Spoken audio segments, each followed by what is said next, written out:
What's up, guys? This video is in response to a bunch of questions and comments I got about the video with the differentials and stuff.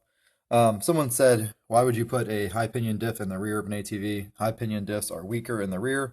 This is true. They're about 20% weaker because of the way helical spiral cut gears and haploid offset works and all that stuff. It has to do a lot with pressure angles and the way the teeth have to be cut in order to make a gear, not in the center of the pinion. That's why, like, if you have a straight cut gear, like on the front of a Polaris or a Honda, the pinion gear is right in the center of it. It's the same strength forward and reverse, but helical cut gears are not the case. So, um, good point. Forgot to mention in the other video. It's common knowledge. But you can put a high pinion diff in the back of vehicles. People do it all the time. It's got to be a light vehicle that doesn't do, like, lots of high mileage or towing applications under constant stress. Probably work fine in a four-wheeler. But either way, if you look at like a Rubicon, it already has a U-joint in the back, right? So you could do low pinion in the rear, and just move the diff down and twist it up, because the diff has a U-joint in the back because you want the diff to be centered and have your back axles the same length. So the pinion gear is kind of like at an angle. So to take this to the extreme, I just did a couple of drawings, but what I'm thinking would be really cool is if you had your ring gears hang down beneath the frame rails. I'd kind of like an old solid rear axle Honda where when you look at the back of it, you have a little bump in the axle for the diff.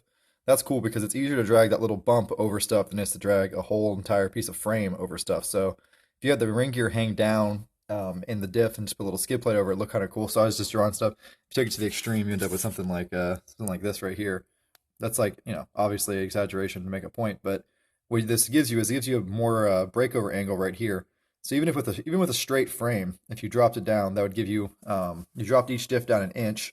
That means your CV angles would have less angle on them and you could lift it another inch. So by dropping that down an inch, you get an inch more clearance under all of this, which would be very cool. This is like taking it to the extreme right here. You put like, a CV joint back there instead of a U joint, put a really big angle, got your diff down in the rear way below, and then you'd have much less angles on your rear axles. Put the front axles at a little bit higher angle because they're only in stress and four-wheel drive and there's not nearly as much loading on them, unless you're in reverse. But that would give you a bunch of clearance right here. You can even make this piece arched. And you kind of see I drew it in here like the Honda way they do the independent suspension. This is like a carriage that just all bolts on with the diff and everything. So you could mount that wherever you want utilizing the two mounting points here and here. There's really three. There's two here and one here, but you could actually do that on a Rubicon pretty easy, is clock that diff down, utilize the one U-joint that's already there, and get yourself some more clearance back there. And some guy who was, I think he's a Jeep Can-Am guy, commented, why would you want to drop your diff and you'll lose clearance? Well, so what Polaris does is they raise the diff. That's the exact opposite of what you want to do. So like if you have everything straight, that's pretty good because, whatever. Raising the diffs higher in the frame, all that does is give you less ground clearance and more angle. So that's stupid.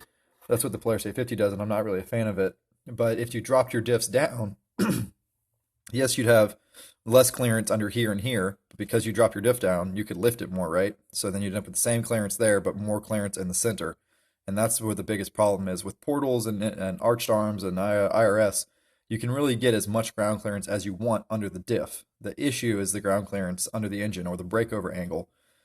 So I was just theorizing it'd be cool to do that, mostly to make the point that this would be ideal for ground clearance, breakover angle. It's more of like a metaphor, like a straight frame is good. A curved concave down frame is better. A concave up frame like the Polaris is just stupid. But that's my point. But yeah, here's like if you had the ring gear hanging down beneath the frame, you'd have this kind of like weird little bump in the back, which would look kind of weird, but you'd get more ground, you get the same ground clearance here and here, and with the diff drop down, you could lift it more and stuff, and you'd have a better breakover angle. It'd be pretty neat. I might mess around doing this on something, and I really just see no reason why an ATV manufacturer wouldn't put a high pinion front diff. Another thing about this is if you have the ring gear dropping down between the frame rails, you can make the ring gear bigger. And a bigger ring gear means a lower gear ratio. Like the P500 has a huge ring gear, and Honda did not do a very good job maximizing the ground clearance because the whole hitch mechanism mounts under the diff on the P500. But it'd be really cool to find a way to put like a P500 diff in a Rubicon or something like that. Nice gear reduction right at the diff. And if you hung the ring gear down beneath the frame and made a nice little skid plate that fit up against the diff real tight, like on the old style Raxa Hondas, it would look very sweet. I don't know, something I'm thinking about playing with. It'd be really fun to take a Rubicon and just chop off the entire bottom of the frame and just leave all the supports going up in the top part and just remake the entire bottom thing, hugging the frame, hugging the engine as close as possible, tuck the diff down between it. You could get another inch and a half of ground clearance everywhere, and in some areas you could get a couple more inches. And it's just more areas for clearance and less stuff to get hung up on. Be a pretty cool project that I might get around to one of these days.